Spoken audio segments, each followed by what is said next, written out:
اسمع معاناة المغترب اليمني، وقال لك الحكومة اليمنية ليش ربي ما ينصرها؟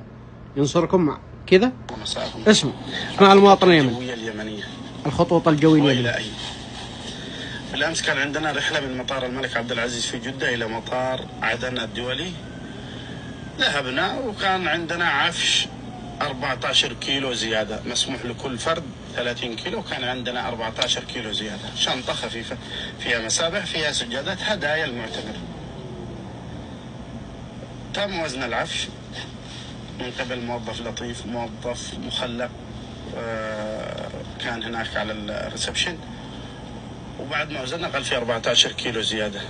كمل 14 الكيلو، قال لي كلفه 560 تقريبا أو بالحدود هذا.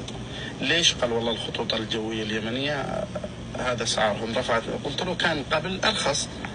قال لي لا والله رافعين من فترة. طيب الشنطة ما فيهاش ب 400 ريال أدفع عليها. ليش رافعين؟ عارفين موفرين الكهرباء، الرواتب، المعيشة، يعني قدام يرفعوا عشان المواطن اليمني يستفيد. اسمع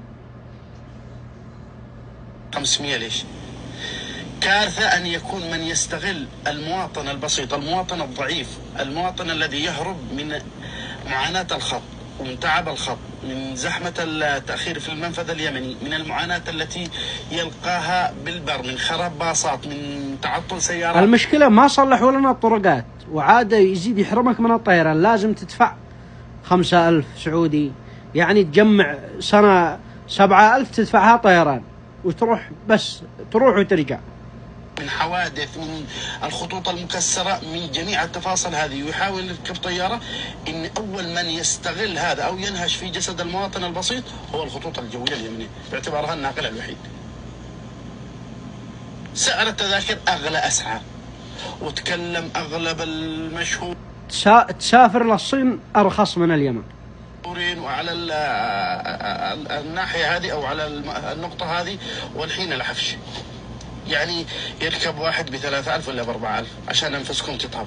يعني ما استحيتوا تزودوا بسعر التذاكر أكثر من كذا عشان ما يهج عليكم الشعب، تزودوا بسعر العفش.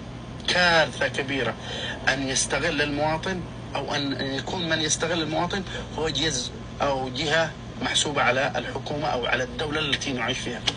المفروض أي جهة حكومة. وقال لك ربي ليش ما ينصرهم؟